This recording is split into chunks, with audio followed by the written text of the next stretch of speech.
Coba ingat terakhir kali kamu duduk sendirian, benar-benar sendirian. Tanpa ponsel, tanpa musik, tanpa apa-apa.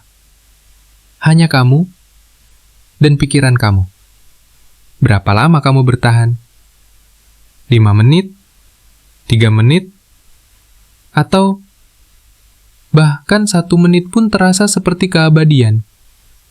Hari ini, kita nggak akan membahas cara jadi produktif. Kita nggak akan kasih tips motivasi murahan. Kita akan membahas sesuatu yang lebih dalam. Sesuatu yang sedang hilang dari hidup kita tanpa kita sadari. Kemampuan untuk berpikir. Pernahkah kamu memperhatikan cara kamu menggunakan remote TV? Klik channel olahraga. Bosan? Klik lagi. Film action? Masih bosan? Klik berita. Nggak menarik. Klik lagi. Remote TV nggak pernah diam di satu channel lebih dari beberapa detik.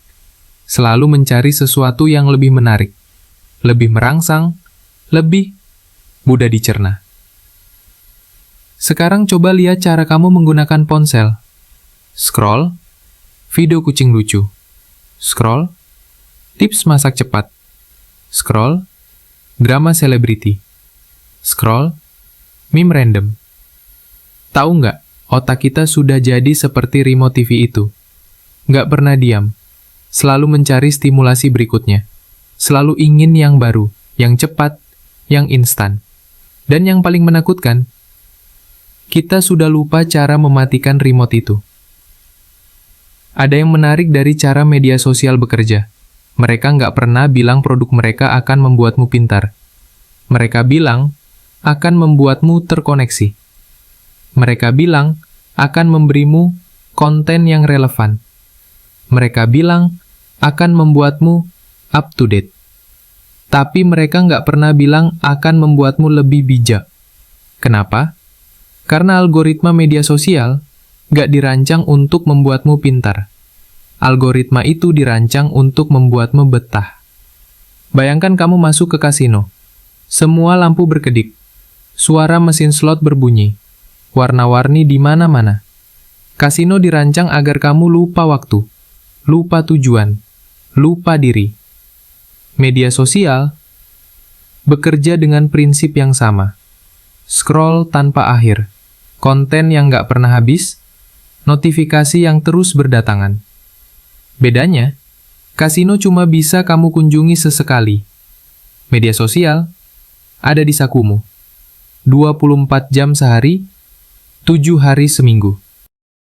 Selain itu, pernahkah kamu merasa kosong setelah scroll selama berjam-jam? Seperti habis makan banyak tapi nggak kenyang? Seperti habis berlari jauh tapi nggak sampai kemana-mana? Itu bukan perasaanmu doang, itu nyata. Coba hitung.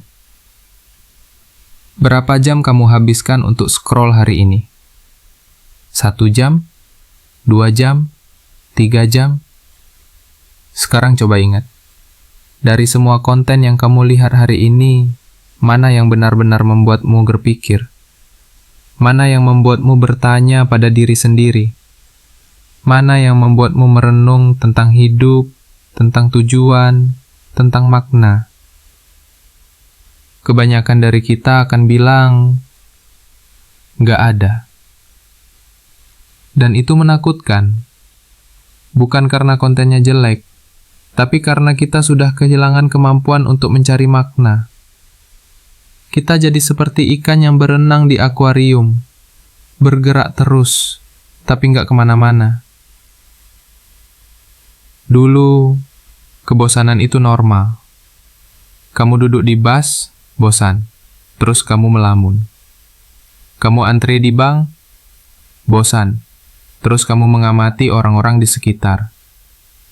Kamu nunggu hujan reda, bosan, terus kamu merenung tentang hidup. Dari kebosanan itu, lahir ide-ide besar. Dari keheningan itu, muncul pemahaman yang dalam. Dari kesendirian itu, tumbuh kreativitas. Sekarang, Kebosanan jadi musuh. Keheningan jadi menakutkan. Kesendirian jadi hal yang harus dihindari. Begitu ada sedikit jeda, langsung buka ponsel. Begitu ada sedikit sunyi, langsung cari hiburan. Begitu sendirian sebentar, langsung scroll media sosial. Kita sudah kehilangan momen-momen emas itu. Momen di mana otak kita bisa beristirahat, berefleksi, dan berpikir. Ingat tadi analogi tentang remote TV? Sekarang bayangkan remote itu rusak. Tombol off-nya nggak berfungsi. Dia terus ganti channel. Terus dan terus. Kamu nggak bisa menghentikannya. Kamu nggak bisa memilih untuk diam sejenak. Kamu nggak bisa memutuskan untuk fokus pada satu hal. Itulah yang terjadi pada banyak dari kita. Otak kita jadi remote yang rusak. Selalu berpindah-pindah, selalu mencari yang baru, selalu butuh stimulasi, dan kita mulai lupa. Bagaimana rasanya fokus pada satu hal untuk waktu yang lama? Bagaimana rasanya tenggelam dalam satu pemikiran yang dalam? Bagaimana rasanya benar-benar berpikir? Sekarang, berpikir jadi kemewahan. Seperti spa, seperti liburan, seperti fine dining. Something special yang jarang dilakuin. Padahal dulu berpikir itu basic human activity.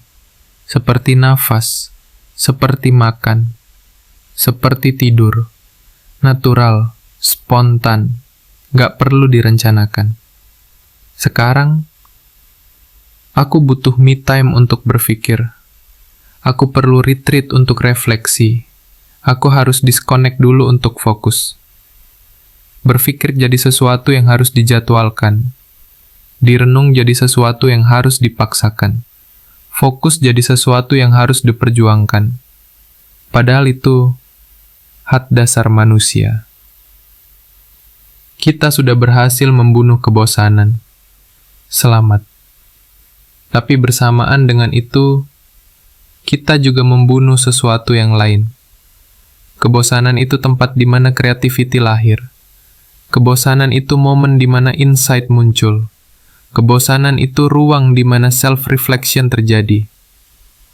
Tanpa kebosanan, nggak ada creativity, nggak ada insight, nggak ada self-reflection. Yang ada cuma kehampaan dan kekosongan. Ini bukan tentang menghapus media sosial sama sekali. Ini bukan tentang kembali ke zaman batu. Ini tentang keseimbangan. Ini tentang kesadaran. Ini tentang pilihan. Setiap kali kamu ambil ponsel, tanya, aku lagi cari apa? Setiap kali kamu buka aplikasi, tanya, aku butuh apa dari sini? Setiap kali kamu scroll, tanya, aku dapat apa dari ini? Karena yang paling berbahaya bukan media sosialnya.